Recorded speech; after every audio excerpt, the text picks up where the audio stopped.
In the name of Allah, the most compassionate, the most merciful, and may the peace and blessing of Allah be upon His last and beloved Messenger Muhammad, and may the peace and blessing of Allah be upon you all.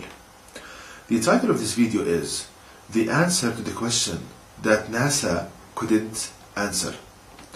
Now, to explain this further, there is a question that I will tell you about in a minute, that till this day NASA scientists couldn't answer, and it is a question that eluded them. Now I will show in this video how to answer this question from the guidance of the last revelation of Allah God to people, the Quran, which shows the superiority of the knowledge of Allah God Almighty in the Quran to the knowledge of people. So to begin, what is this question that NASA, which is short for National Aeronautics and Space Administration, now what is this question that NASA couldn't answer? The question, as you can see on the screen, is the following: why do astronauts lose so much of their body mass in space, and why is there no effective way to reverse this effect? Now this question is the following, that people at NASA observed that astronauts, when they go out in space and they live there for months, they lose so much of their body mass, and it has been reported that they lost about 30% of their bone mass. So the question again is that why do astronauts, when they go out in space, they lose so much of their body mass? And NASA tried to reverse this effect by making the astronauts to do exercise in space, physical exercise, and they found that it's not that effective. So till this day, the people at NASA, they don't know why this phenomenon occurs, and they don't know an effective way to reverse it. Now I will show how from the Quran, the last revelation of Allah God to people, we can know the answer to this question. Why does this phenomenon occur in space? How can we know this answer? Now we can know this by pondering upon the verse of the Quran, because the key to understand the Quran and the power of the Quran is found in pondering and reflecting upon the verses, and not just merely reciting them. So if we ponder upon verse number 17 of chapter 71 of the Quran, which reads, "And Allah God has grown you forth from the earth like plants." So here Allah is telling us that He has brought us forward, He has grown us from the earth like plants. So here we can, if we ponder upon this, we see that Allah Almighty emphasizes that He has brought us forth from the earth. There is an emphasis on the earth. So we will learn the importance of this in a minute. And if we also think about verse number 32 of chapter 53 of the Quran, which reads, "Those who keep aloof from the great sins and the indecencies but the passing idea, surely your Lord is liberal in forgiving. He knows you best when He brings you forth from the earth, and when you are embryos in the wombs of your mothers. Therefore do not attribute purity to your souls. He knows Him best who guards." So here again Allah Almighty emphasized that He has brought us forth from the earth. Now if we think deeply about this, we see that since Allah Almighty is telling us that He has grown us, or He brought us forth from the earth, this necessitates that the earth should include the material need for growth and the energy. Let me give you an example. Suppose that you want to build a structure, a building for example. You need basically two things. Firstly, the material needed for the construction, and also you need the energy to put these kind of, for example, the blocks in place. Now, for you to be grown or brought forward from the earth, you need two things. You need material needed for growth, and you need the energy. So since Allah is telling us that He has brought us forth from the earth, this means that the earth should contain both the material needed for creation and the energy needed for growth and the maintenance of our bodies. So with regards to the material needed for creation, if we compare the substances found in the soil with that found in our body, we find a perfect match between the two. So there's a perfect match between the elements found in the soil and our body. And not only with regards to the names of these elements, like calcium for example, but also the concentrations. For example, calcium is the highest concentration of element in the agricultural soil, and it's the same kind of, and also it has the highest concentration in our body, calcium. And also the function of calcium in the soil, the main function, to give it strength, to make it able to bear loads. Also in our body, calcium is a main component in load-bearing structures like bone. So we see that Allah the Almighty created it from the soil. That's one aspect. Now the second aspect is the energy.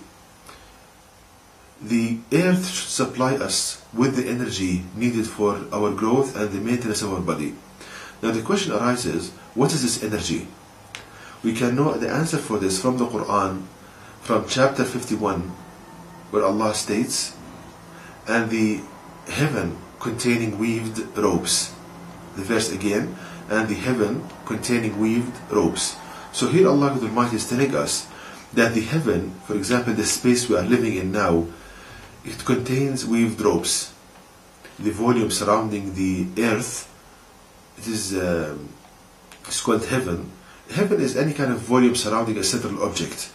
So the space we are living in now on earth is called heaven, and it is, Allah says that it contains weaved ropes.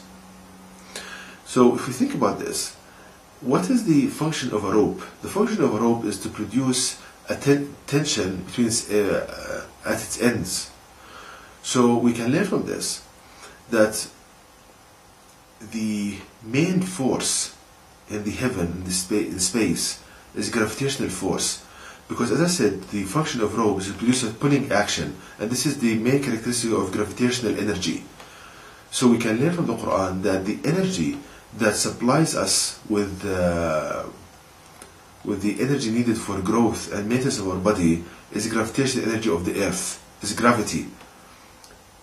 That we learn from the Quran, that the gravity is the main force, that the main energy that causes our growth and the maintenance of our body mass.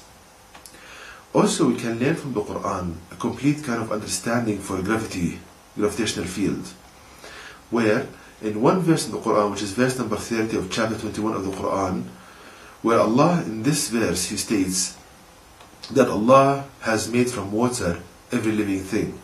And this means that Allah the Almighty designed everything with the same design of water. Keeping that in mind, if we think about energy propagation in water, as you can see on the screen, suppose that you drop a rock in a pond of water, energy propagates from its source with concentric circles that in two-dimensional space, and in three-dimensional space it propagates with concentric spheres. That's the pattern of energy propagation in water. Now, since Allah the Almighty is telling us that He has made from water every living thing, that He designed everything with the same design of water, this means that gravitational energy should propagate from the earth with the concentric spheres. As you can see on the screen, this is a model for the gravitational energy of the earth. It propagates from the source with concentric spheres. Also, since Allah the Almighty is telling us that the heaven, it contains weaved ropes, so here Allah is teaching us what is the basic unit of gravitational energy. Any rope is composed of weaved strings. So we can learn from this that the basic unit of gravitational energy is, as you can see on the screen, the three strings weaved together. This is the basic unit of gravitational energy.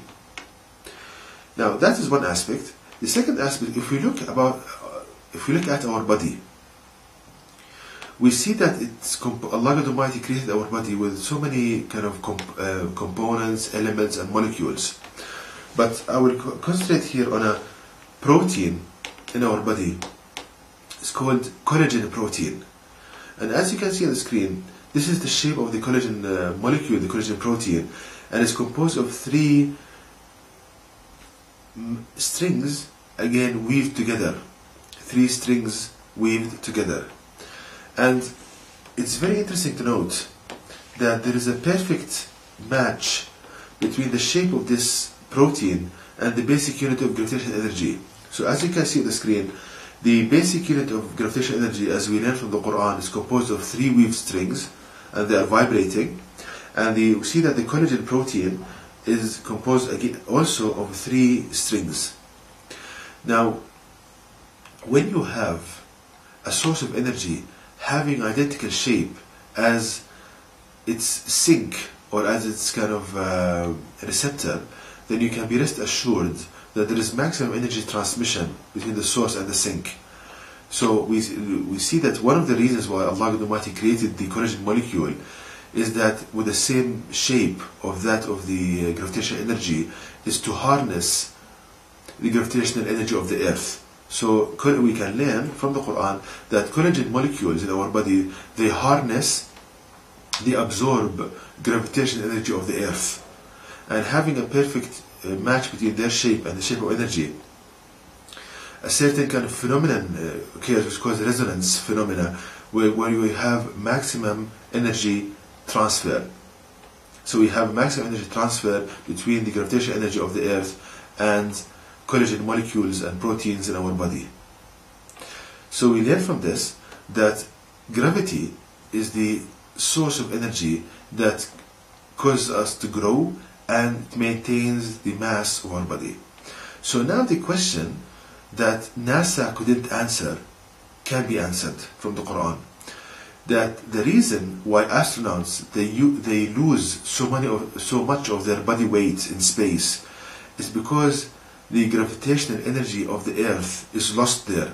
Now in space there is gravity, but it's called microgravity environment, kind of very, very low gravitational energy. So again, the answer to the question that eluded NASA from the Quran is that in space, the gravitational field of the earth, which is needed for our growth and the maintenance of our body, is lost. That is the answer. So, how to prove this kind of conclusion from the Quran that gravity is the main source of energy for the growth of creatures on this earth and the maintenance of their body mass? Now, there are several kind of proofs. I will mention here two. Firstly, is that if we observe the size of creatures with elevation, now as you go up in the sky, the size of the creatures becomes smaller and smaller. Now, if we link this with the conclusion from the Quran, we see, as you can see on the screen, that as you go up in the sky, the concentration of energy basically is reduced. Now, the concentration of the weaved strings of gravity, as you go up, they are reduced. As thus, the amount of energy that a creature can harness is reduced with elevation. And as such, we see that Allah Almighty created the birds having smaller masses compared to the creatures on the earth, on the face of the earth. And this is perfect agreement with the conclusion of the Quran that there is a direct link between gravitational energy and the size of our body, which means that the gravitational energy is the energy that causes us to grow and it maintains the size of our body. Now, the second kind of proof is that the perfect match between in the design of the collagen molecule in our body, which is the most abundant protein in our body, and the shape of the basic unit of energy. What other explanation could there be except that this perfect match between the design of the collagen molecule and the collagen protein and the basic unit of energy is that there is an absorption, or like the collagen proteins, they harness the gravitational energy of the earth. So this gives a proof that gravitational energy is the key in the growth and maintenance of our body mass. So we see, brothers and sisters, the superiority of the knowledge of Allah and the Quran. So please, I advise you to use this knowledge to show people the superiority of the Quran, and this will attract them to the Book of Allah God Almighty. And when they are attracted to the Quran, that will be a way for them to be guided to what Allah God Almighty shows them in the Quran, shows all people. And to know more details about this topic, please visit my website at www.quran-miracle.com, and you can email me at zquran@yahoo.com, and may the peace and blessing of Allah be upon you all.